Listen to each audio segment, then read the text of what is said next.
مقامات بهداشتی زیر نظر حماس در غزه از کشته شدن بیش از 44,000 فلسطینی در 1 سال و 2 ماه جنگ خبر می‌دهند. در میان کشته شده ها جنگجویان نیز هستند، ولی حماس میگوید اکثر کشته شده ها مردم عادی از جمله 13,000 نفرشان کودکانند. حمله های اسرائیل محله های اهالینشین را در غزه به خاک یکسان کرده است. سازمان ملل میگوید نزدیکی 2 میلیون نفر بیخانه شدند. سازمان های مدد رسان از خطر گرسنگی شدید در شمال غزه هشدار می‌دهند. سازمان عفو بین الملل در گزارش تازه خود رفتارهای اسرائیل را گینوسید یا نسل کشی گفته است. These crimes were and continue to be deliberate actions. این جنایت ها هدفمندانه بوده همان گونه برای نابودسازی فلسطینی ها در غزه ادامه دارند. آنها بی ترس از جزا دیدن عمل کردند. خلاصه دلیل های زیاد وجود دارد که اسرائیل دست به نسل کشی زده است. That Israel is committing genocide is unequivocal, evidence-based. این سازمان به حرف مقامداران اسرائیل از جمله بن گویر وزیر امنیت ملی این کشور اشاره نموده است که دعوت کرده بود غزه به خاک یکسان کرده شود. ما بیانیه های یافتیم که به نسل کشی و جنایت های دعوت میکنند که خلاف قانون های بین المللی هستند.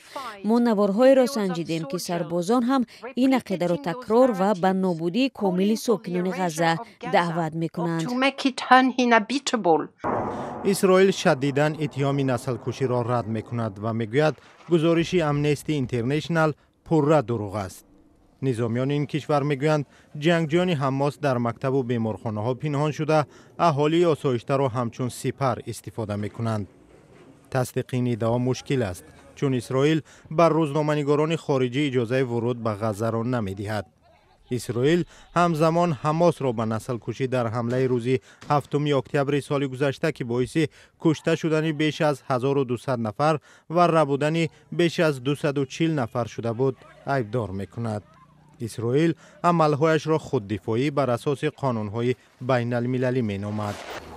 هیچگاه از اراده خود برای دفاع از مردم کشور و برگرداندن تمام گروگانها به خانه‌هایشان دست نمی‌کشیم.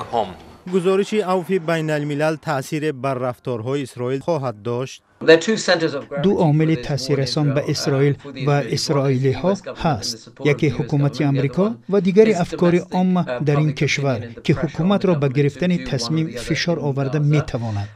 فکر می کنم که این گزارش تأثیری ندارد. عفو بین الملل هشدار داد که امریکا و دیگر شریکان اسرائیل امکان دارد که در نسل کشی احتمالی شریک شوند. از این رو دعوت کرد که از دادن سلاح به این کشور خودداری کنند.